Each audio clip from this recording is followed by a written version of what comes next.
यदु की 56वीं पीढ़ी पर मथुरा के बंदी गृह में किस तरह से भगवान कृष्ण का अवतार हुआ। इससे पहले मैं ये कहना चाहूंगा, जो हमारे भैया जन खड़े हैं सामने आ जाओ, बैठ के बड़े ही प्रेम से आप इस कार्यक्रम का आनंद लें।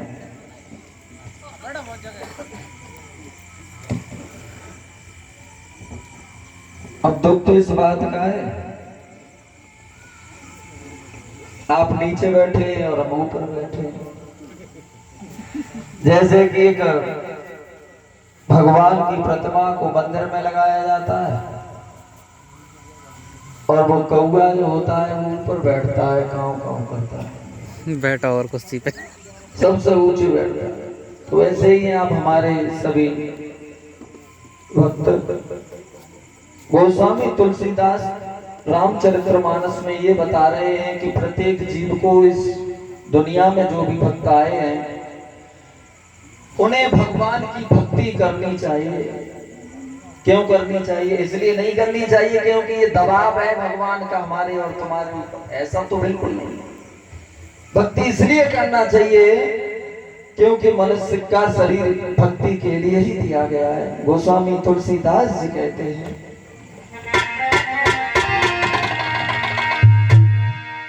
प्रथम भक्ति और संतन करि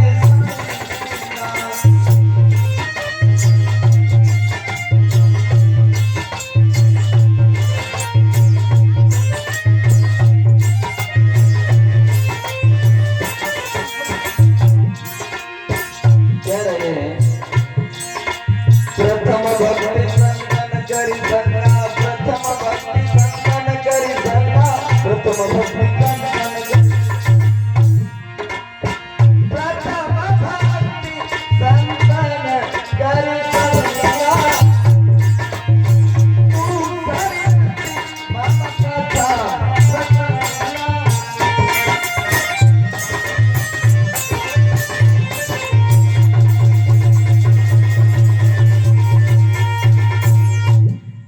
कह रहे हैं प्रथम भक्ति संतन कर संगा।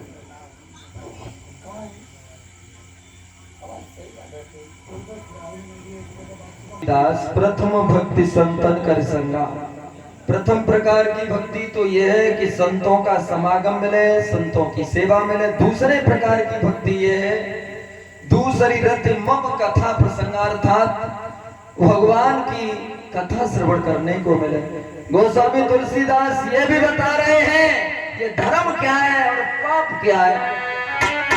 कि परित सरसी धर्म नाए भाई, परिपीड़ा सब बनाए अधिमाई।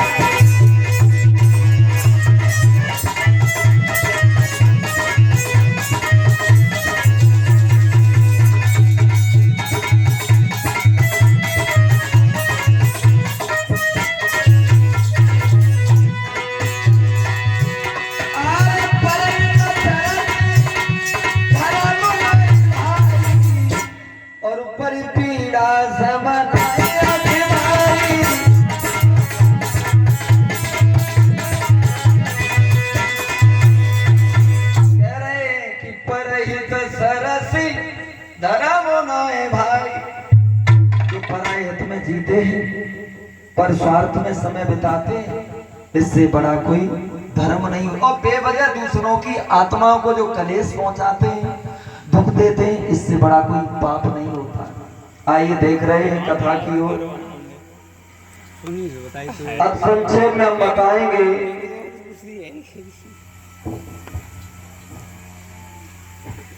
जो यदु हैं ये महाराज याति के पुत्र हैं। ये 5 भाई हैं। यदुवंश की नींव कहां से पड़ी? भागवत का 23वें अध्याय का 19वां श्लोक ये कह रहा है कि वैड्यम महापुण्यम सर्व पाप हरणम यदुवंशम नरसुत्वा सर्व पापै प्रमुच्यते। जो यदुवंशियों की कथा श्रवण करते हैं उनके जन्म जन्मांतर के पाप नष्ट हो जाते हैं। कह रहे हैं याति महाराज के ज्येष्ठ पुत्र यदु के वंश की कहानी, क्योंकि इसी वंश में भगवान याद गोविंद सरकार योगी राज कृष्ण आए मथुरा। ये संक्षेप में हम समझाएं तुम्हें। शुक्राचार्य गुरु है, विश्वकर्मा दैत्य ये राजस्थान में जयपुर के निकट साबरमेल झील के किनारे एक देवयानी नाम का गांव है, जहां आज बहुत बड़ा मेला लगता है।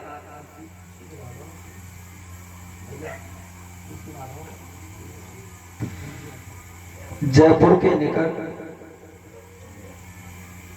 साबरमेल झील के किनारे दक्षिण में जब चलेंगे वहां देवयानी नाम का गांव है, आज भी मेला लगता है। वहां कभी सामंतवादी हुकूमत में विश्वकर्मा दैत्य की राजधानी थी, जिसके गुरु का नाम था शुक्राचार्य। इनकी लड़कियां हैं, शुक्राचार्य की लड़की का नाम है देवयानी और राजा की लड़की का नाम है सर्विष्ठा। ये सर्विष्ठा देवयानी बहुत ही एक दूसरे से प्रेम करती हैं, सहेलियां हैं ना, जो जंगल में जाती हैं भ्रमण करने के लिए। तो एक बार ऐसा हुआ कि तालाब में स्नान करते करते कोई महात्मा जी आ गए। उनको देख करके इन्होंने वस्त्र पहन लिए देवयानी ने सर्विष्ठा के। वो राजा की लड़की थी, जवाब दिया तूने ऐसा काहे को किया, तू मेरी सहेली थी, इसका मतलब ये तो नहीं है कि तुम्हें हम सर पर घुमा के घूमे। अरे तू देखा मन्ना की जाए,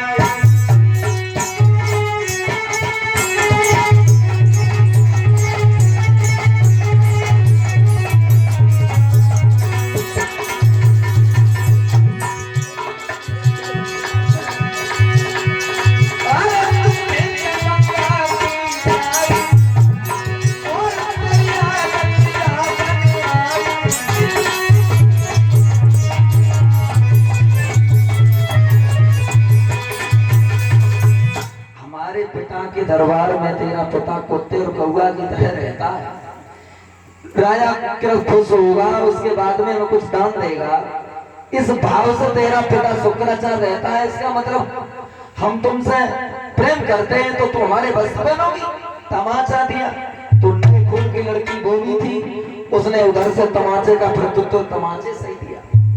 तो हुआ ऐसा कि वो लड़की मजबूत थी, राजा की लड़की सर्विष्ठा, उसने हाथ पकड़ करके कुएं में फेंक दिया, घर पर चली आई। घर पे नहीं बताया कि मतलब क्या है।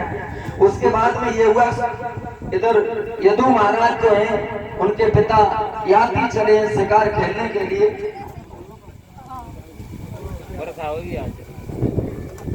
पूरा ही जन्म हो पूरा ही जन्म हो चली गई।